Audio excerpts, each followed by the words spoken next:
इसके अंदर देखना एपिडेमियोलॉजी तक अपन ने पढ़ लिया था। एपिडेमियोलॉजी में अपन ने क्या पढ़ा? सबसे पहले तो अपन ने टॉपिक स्टार्ट किया था। टॉपिक का नाम क्या था? टोक्सोप्लाज्मोसिस। इसकी डेफिनेशन क्या पढ़ी अपन ने? ये एक वायरस है कैसे होता है?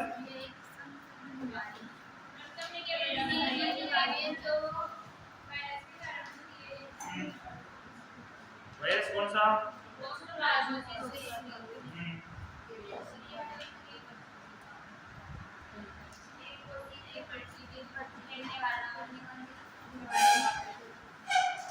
जो लिखा है उसको ढंग से पढ़ो। मैं बता रहा हूँ जो लिखा है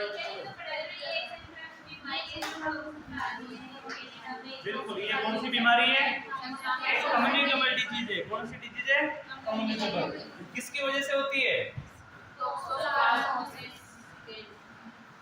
टोक्सोप्लाज्मोसिस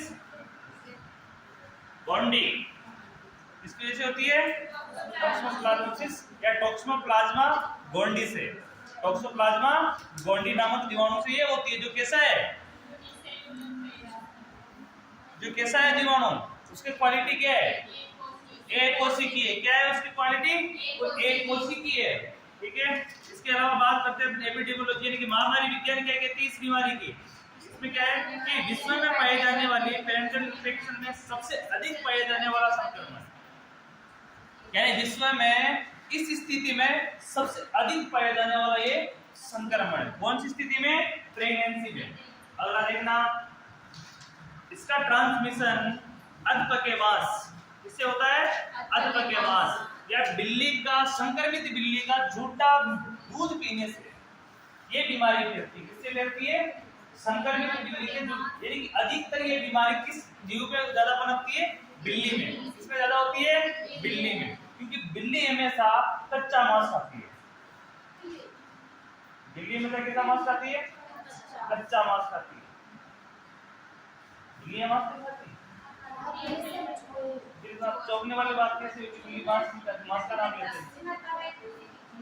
तो पका के खाती होगी मांस, कच्चा ही खाती है ना। और कच्चे में वो जो चूहे ज्यादा खाती है। क्या ज्यादा खाती है? चूहे, यानी छोटे जीव जो उसके बस के जीव उनको ज्यादा खाती है। इसलिए ये वायरस उसमें हो सकता है, ये जीवाणु उसमें पनप सकता है।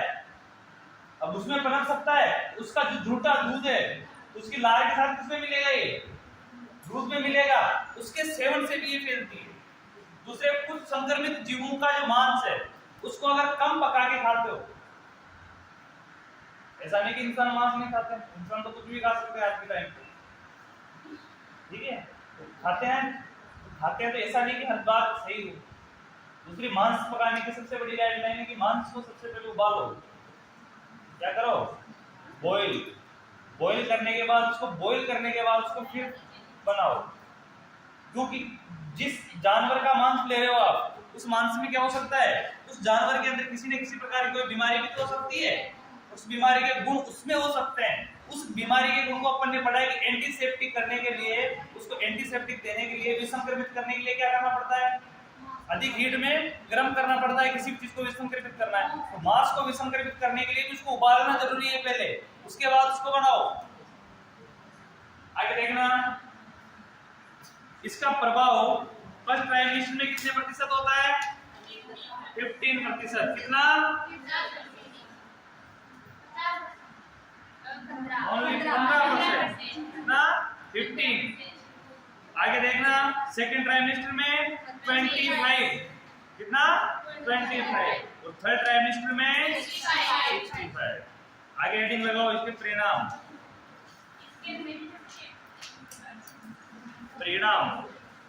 आगे कंटिन्यू।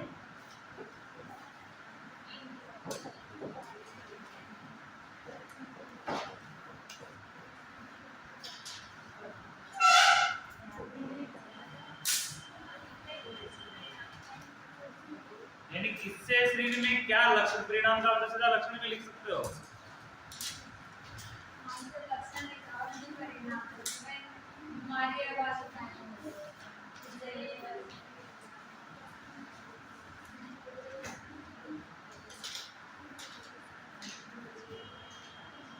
लिखना प्रेगनेंसी के दौरान, प्रेगनेंसी के दौरान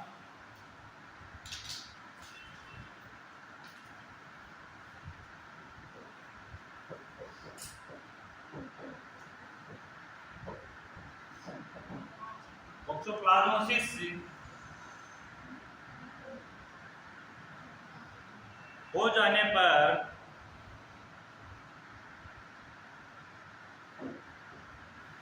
निम्न एबनॉर्मलिटी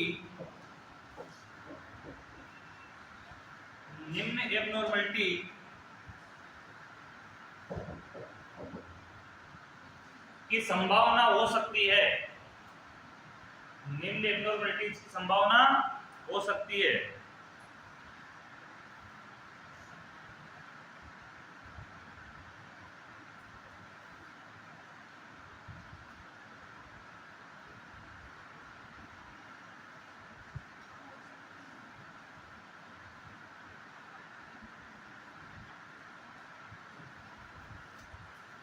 कौन कौन से एबनॉर्मलिटी हो सकती है? फर्स्ट, हाइड्रोसेफलस,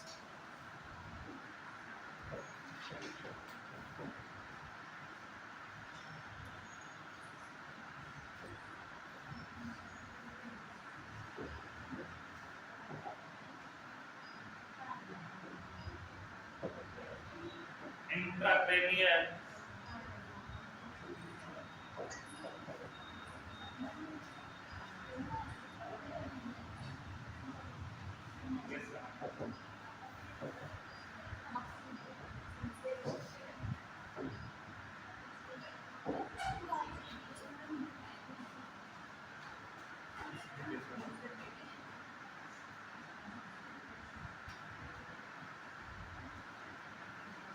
कोरियोरेटिनाइटिस,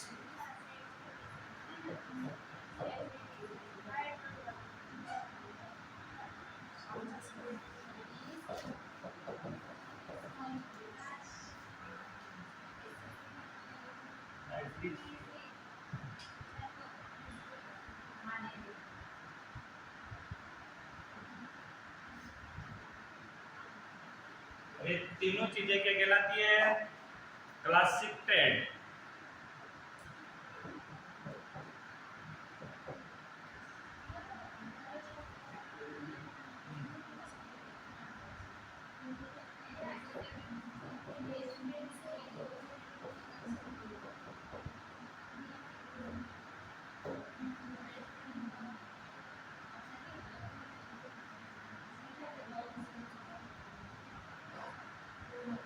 क्या हो गया अभी?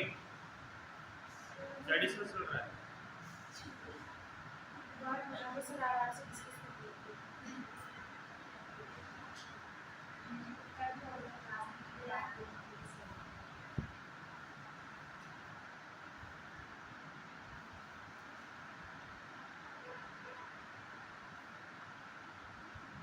हाइड्रोसेफलस का मतलब क्या होता है? सामान्य से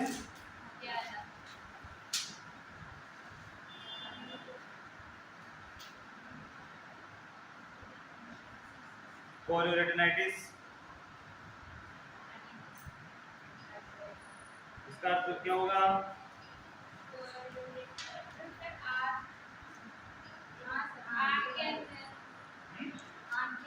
बिल्कुल,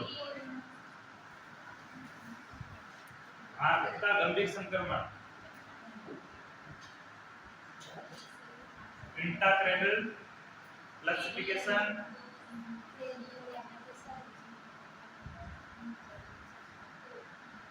इसके अलावा आगे लिखना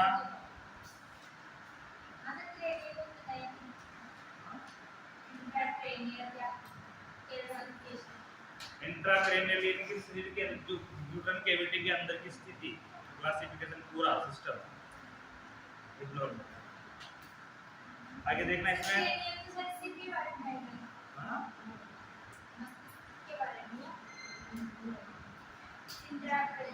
इंट्राक्रेनियल बच्चे का जो सिर है अंदर, उसकी स्थिति का एबनॉर्मल होना, गर्भ के अंदर जो स्थिति है उसका एब्जॉर्बर होना।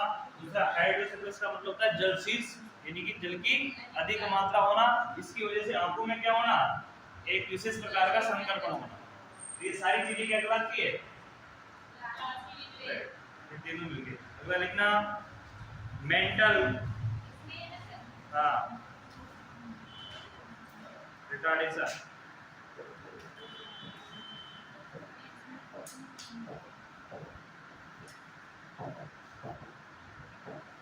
मंदबुद्धि,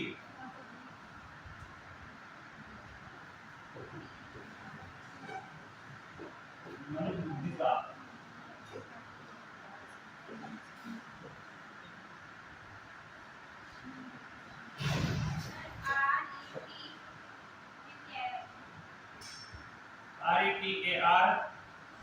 RETARDITION,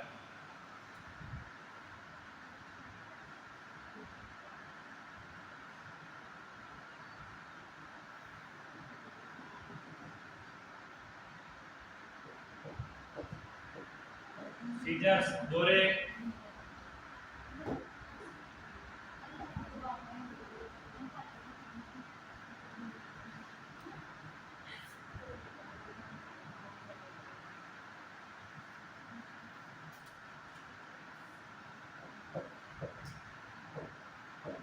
हेपेटो, स्प्ले,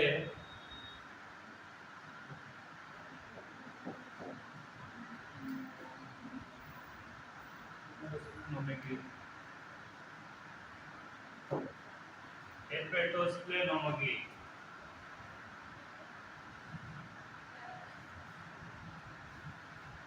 हेपेटो यानी यकृत, स्प्लीन यानी स्प्लीन, दोनों का आकार बढ़ना। यकृत एवं तिल्ली का आकार सामान्य से अधिक होना। इसका एग्जाम्पल होता है पूरे का यकृत, यकृत एवं तिल्ली का आकार सामान्य से अधिक होना।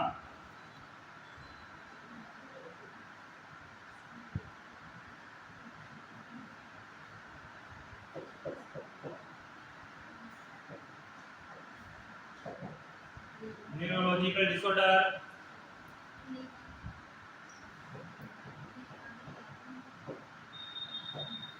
न्यूरोलॉजिकल डिसऑर्डर,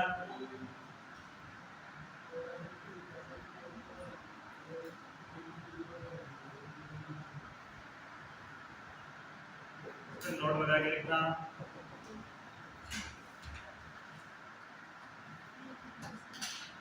इस प्रकार के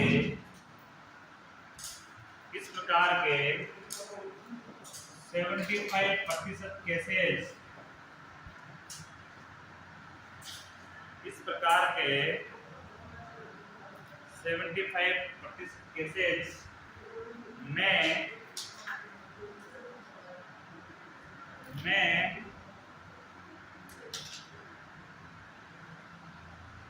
सामान्य शिशु का जन्म होता है,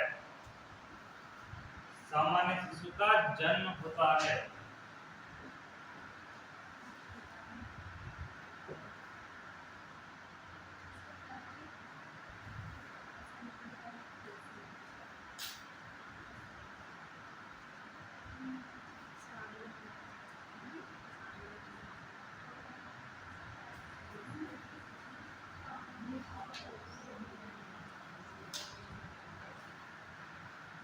इसका लिखना डायग्नोसिस,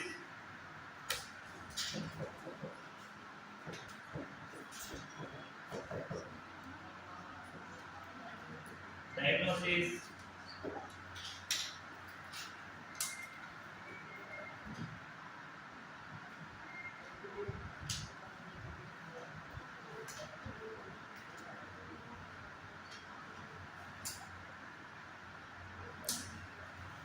डायग्नोसिस में फर्स्ट लिखना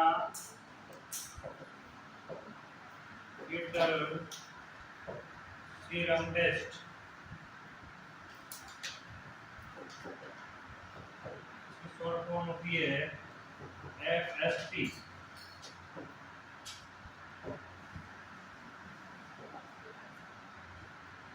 सेकंड है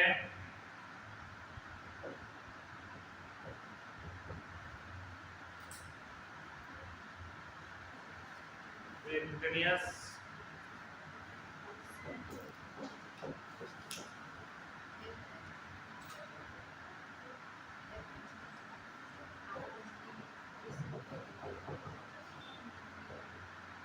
प्रसरण के बाद में क्या Umbilical.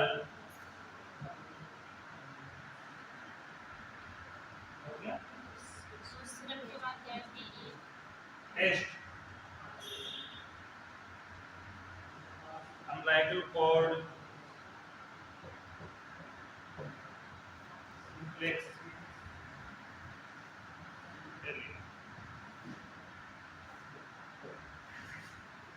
Assembly. तो इसकी शॉर्ट फॉर्म होती है PUCS.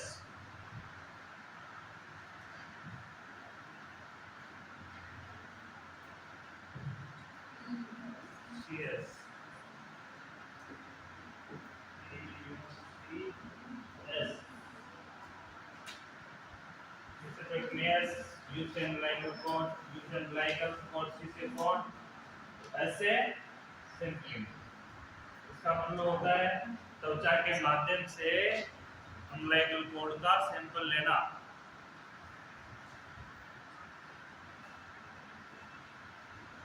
त्वचा के माध्यम से अम्लाइकल कोड का नमूना लेना होता है. त्वचा के माध्यम से अम्लाइकल कोड का सैंपल लेना. सैंपलिंग.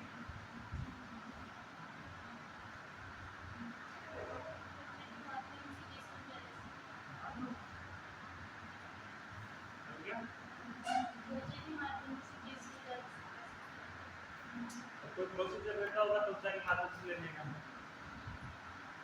अम्लाइकल कोड अंदर. क्या पता बाहर अम्लाइकल कोड का सैंपल लेंगे तो बाहर से कोई मशीन के द्वारा देख के लिया जाए होगा सोनोग्राफी के साथ किसी के साथ सैंपल. किसी का पता नहीं. ये तो फिर देखेंगे कैसे लिया जाता है. प्रोसीजर के बाद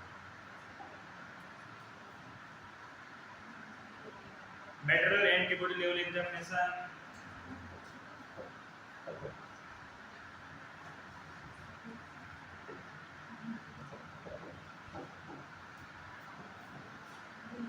material antibody level examination.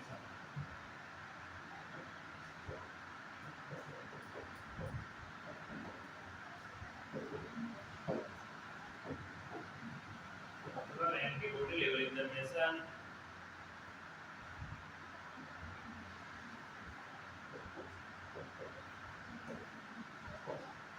Placental culture.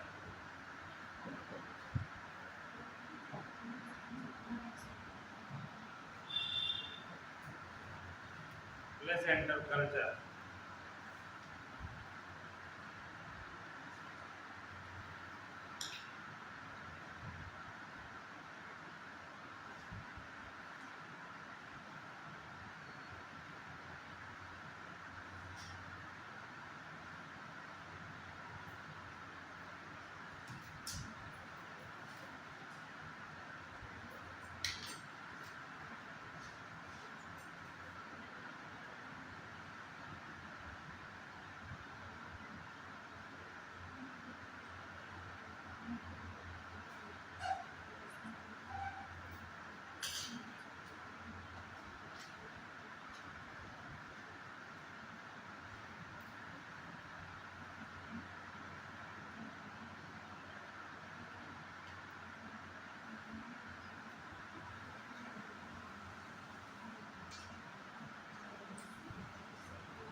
त्वचा के माध्यम से इंजेक्शन डाल के लिया जाता है.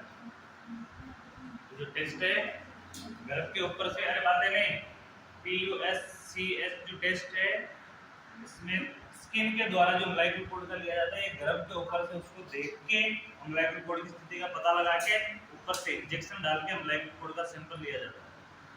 वो प्रोसेस होती है।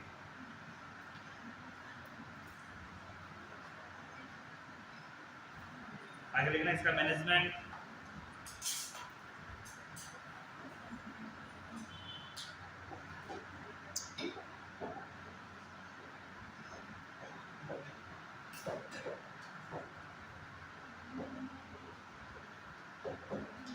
मैनेजमेंट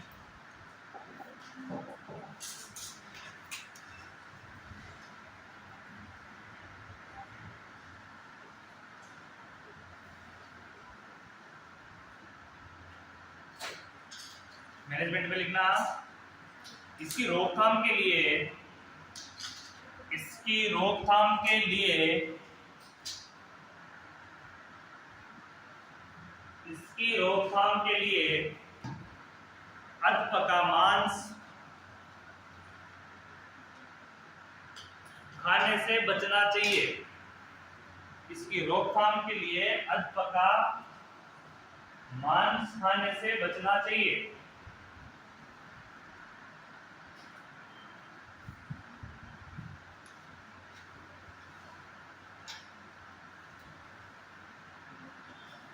एवं मिल्क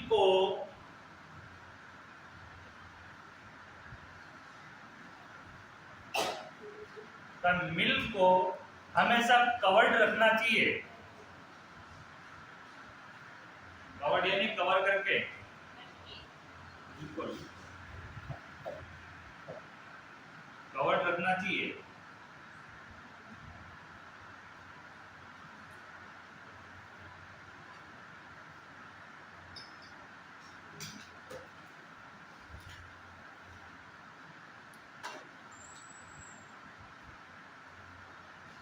सेकेंड पॉइंट लिखना, इसके उपचार के लिए निम्न ड्रग का उपयोग किया जाता है। इसके उपचार के लिए निम्न ड्रग का उपयोग किया जाता है।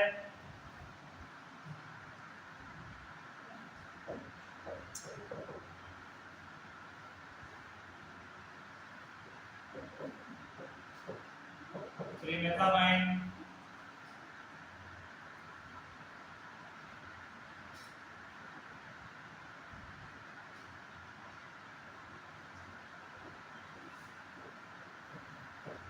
सुपरडाइजिन,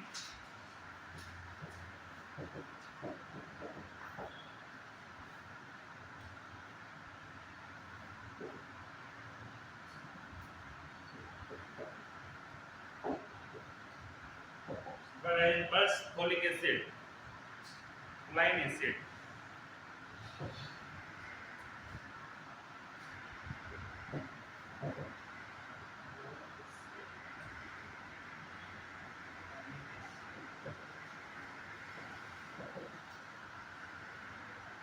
सुपरडाइजिन plus line folic acid, folic acid.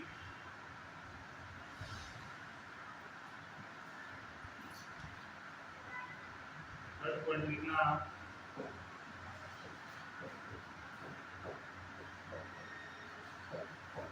यदि लेबर के समय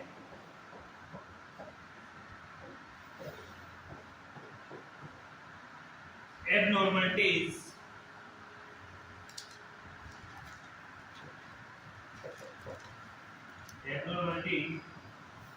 न हो तो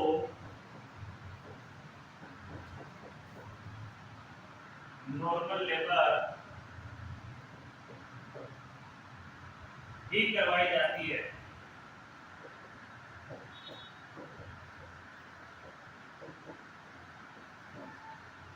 यदि लेबर के समय एब्नॉर्मलिटी ना हो तो नॉर्मल लेबर यानी नॉर्मल प्रसव ही किया जाता है, वेजाइनल डिलीवरी जिसको बोलते हैं। पर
तो यहाँ लिखना रुबेला, ये कंप्लीट हो गया।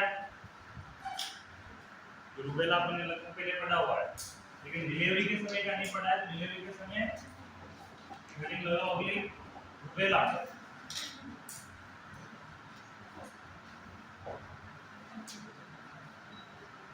Rubella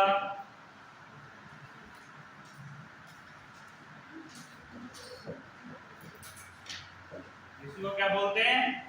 journal measures. क्या बोलेंगे?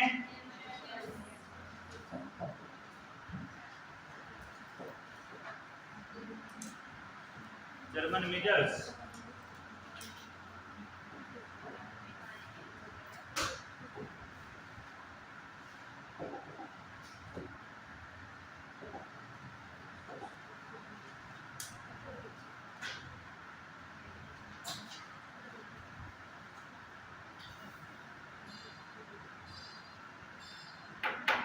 यह आरएनए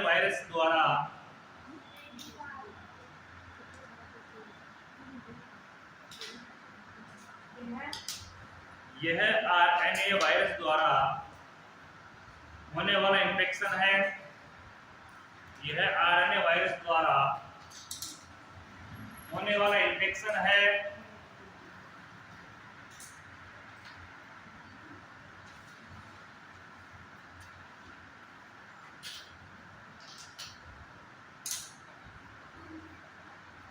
जिसका इंक्यूबेशन पीरियड यानी कि उद्भवन अवधि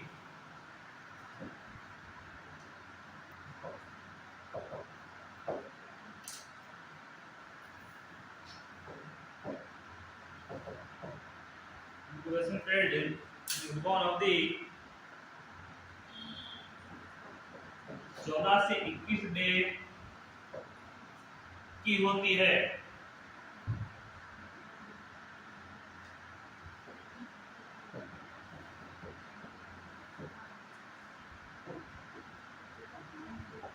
पोस्टर में जिसको हिंदी में पता नहीं वो लिख सकते हो उद्भवन अवधि।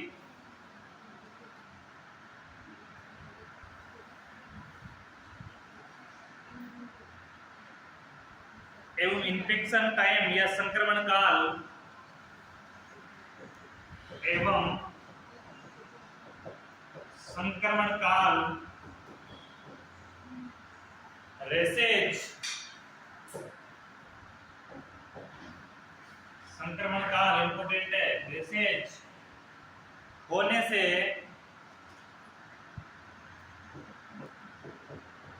7 डे पूर्व से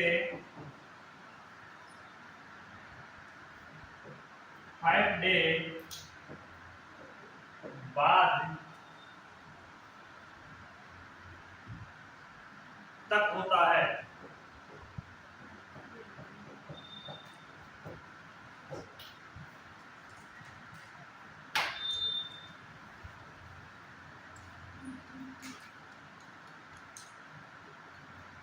संक्रमण काल रेसेज से यानी कि बॉडी में जो कुंसियां उपसेगी रेसेज होंगे उससे 7 दिन पहले से लेकर रेसेज होने के 5 दिन बाद तक इसका काल रहता है, यानी कि लंबी बीमारी है।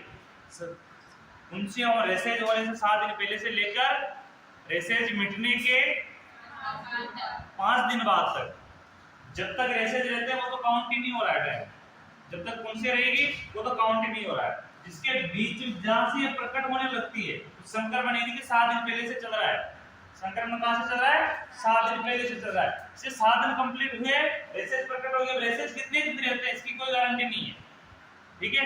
रेसेज खत्म हो गए यानी कि ये कुंसियां शरीर से खत्म हो गई, उसके 5 दिन बाद तक क्या रहेगा? शरीर में संक्रमण रहेगा, इन्फेक्शन रहेगा। इसका ट्रांसमिशन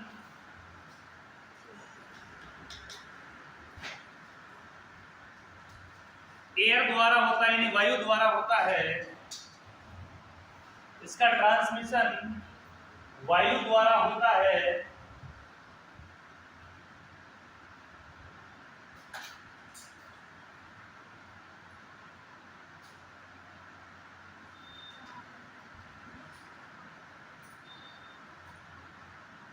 अर्थात ये ड्रॉपलेट इन्फेक्शन द्वारा फैलती है।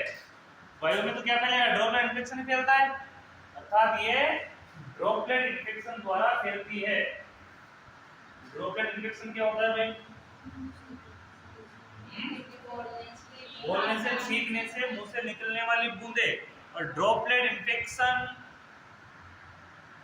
बूंद पहुंचना ही संक्रमण नहीं होता है, यानी कि सबसे ज्यादा खतरनाक और सबसे ज्यादा तीव्रता से एक्यूट रूप से फैलने वाली बीमारी किससे होती है, ड्रॉपलेट इन्फेक्शन से होती है। तो ड्रॉपलेट इन्फेक्शन इस प्रकार का है कि मुंह से बूंदे निकली, वो डायरेक्ट कांटेक्ट में आया नहीं है, उसका कोई मतलब नहीं निकलता, लेकिन वो भूमि में गिरेगी तो वहां मिट्टी भी क्या होगी, संक्रमित होगी। किसी कपड़े में गिरेगी तो वो भी क्या होगा, संक्रमित होगा। किसी टेबल पे गिरेगी तो वो भी क्या होगी, संक्रमित होगी। और उस टेबल पे अपना हाथ रख देते हैं और वो हाथ भी अपने किसी प्रकार से मुंह तक चला जाता है, उससे जो बीमारियां फैलती हैं, ड्रॉपलेट इन्फेक्शन सबसे खतरनाक है।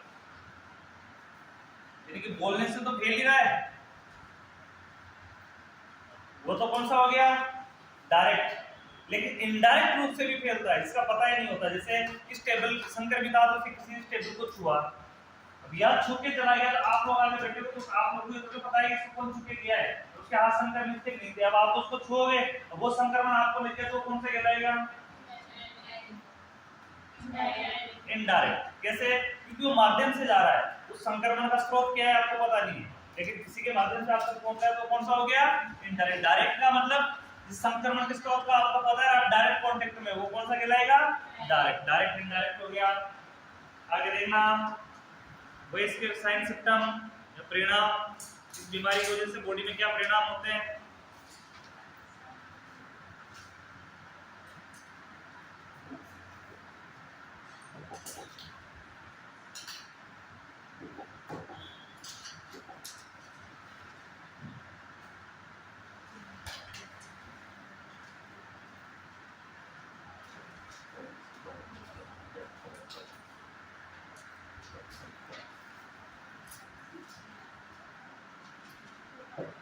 पहला लिखने इसमें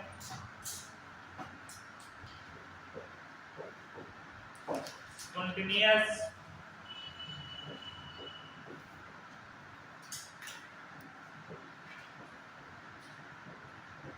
abortion,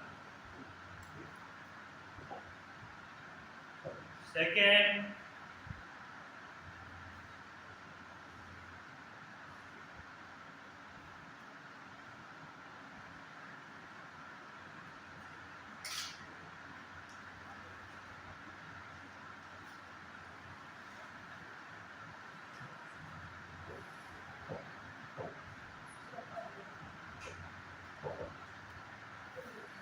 maternal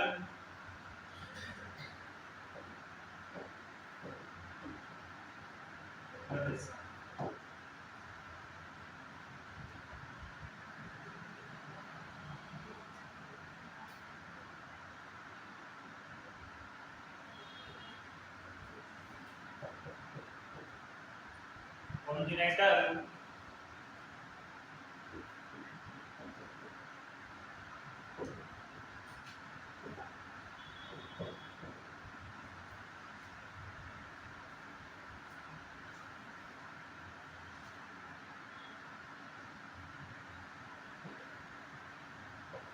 heart disease,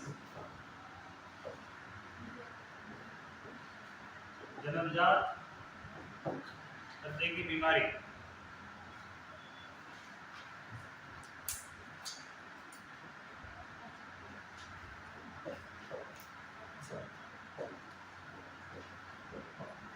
hepato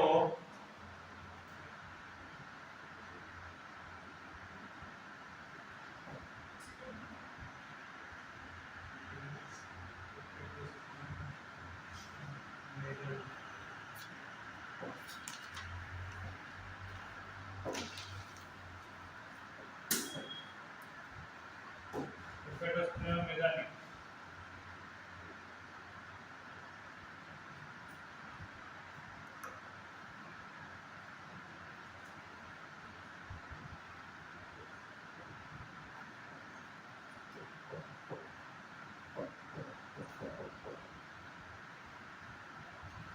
congenital fitness number Terapanth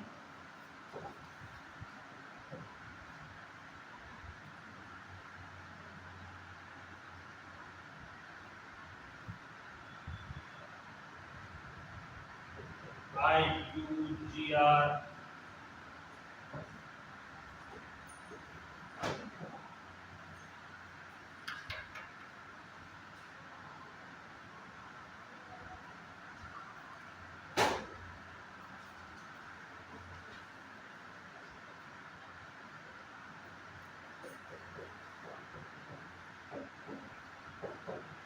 क्रोमोसाइटोपेनिक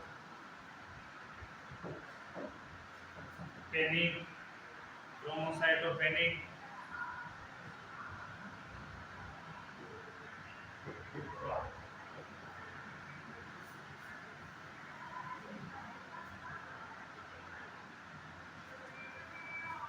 इसका इंडिया तो प्लेटलेट्स की कमी से प्लेटलेट्स की कमी से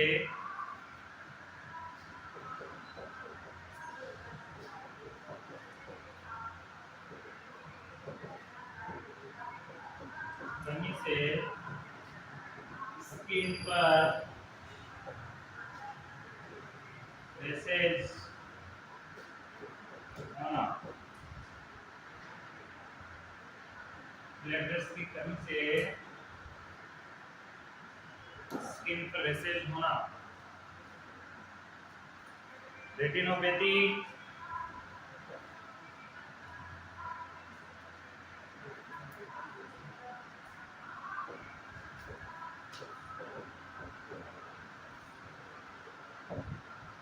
रेटिनोपैथी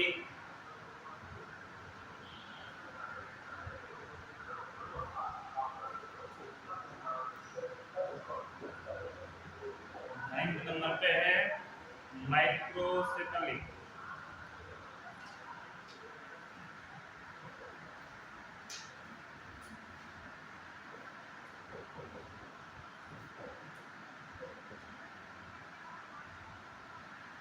माइक्रोसेफेली इसको माइक्रोसोम में भी बोल सकते हैं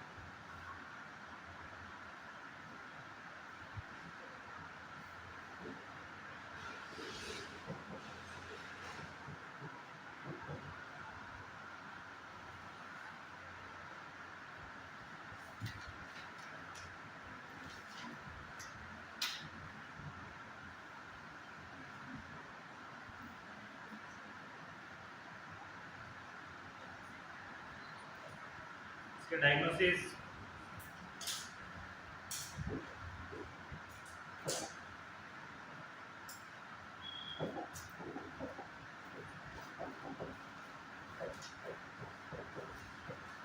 डायग्नोसिस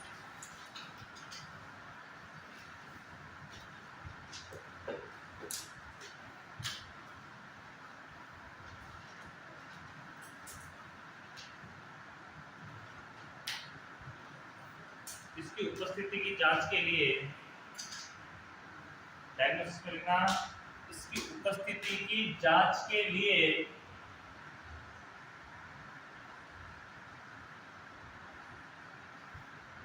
इसकी उपस्थिति की जांच के लिए न्यूनेटल या न्यूनेट की सीरम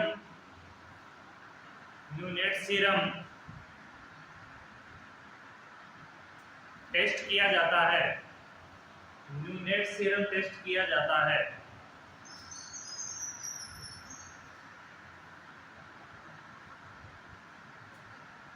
जिसमें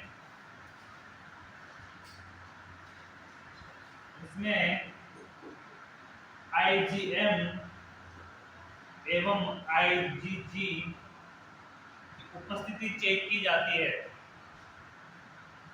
ये इम्यूनोग्लोबिन के पार्ट है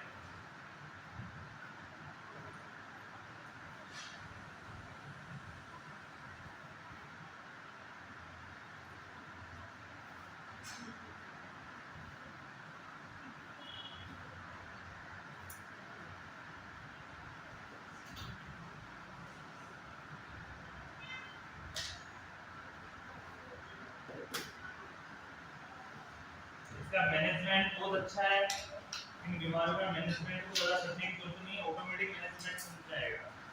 हेडिंग लगा उसके मैनेजमेंट।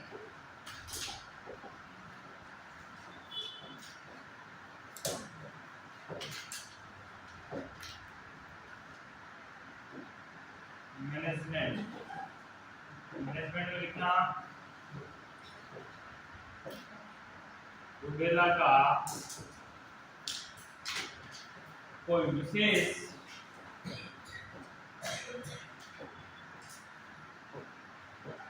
ट्रीटमेंट नहीं है,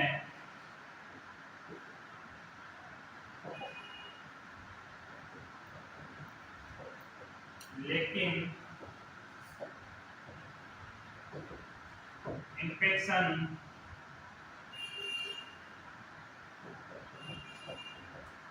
को रोकने के लिए प्रोफाइलेटिक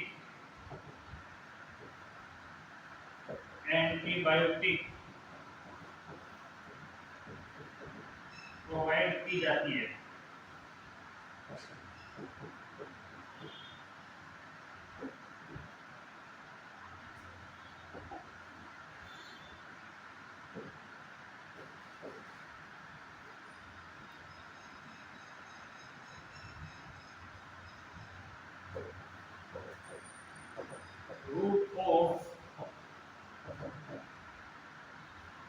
रूट ऑफ डिलीवरी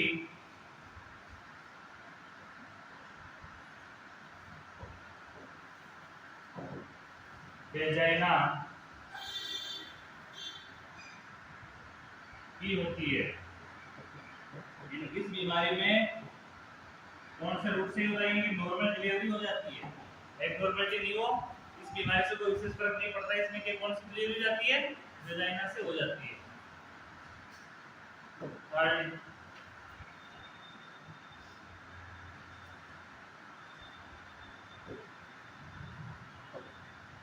रूबेला से संक्रमित होने के बाद 90% वुमन 90% वुमन में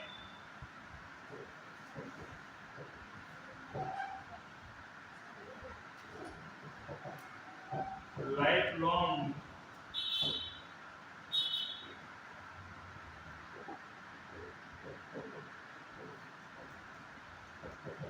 इम्यूनिटी डेवलप हो जाती है,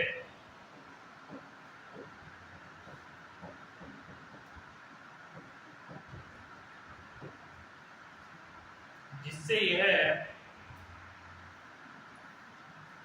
यह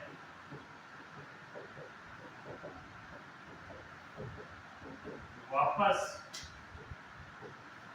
दोबारा नहीं होता है।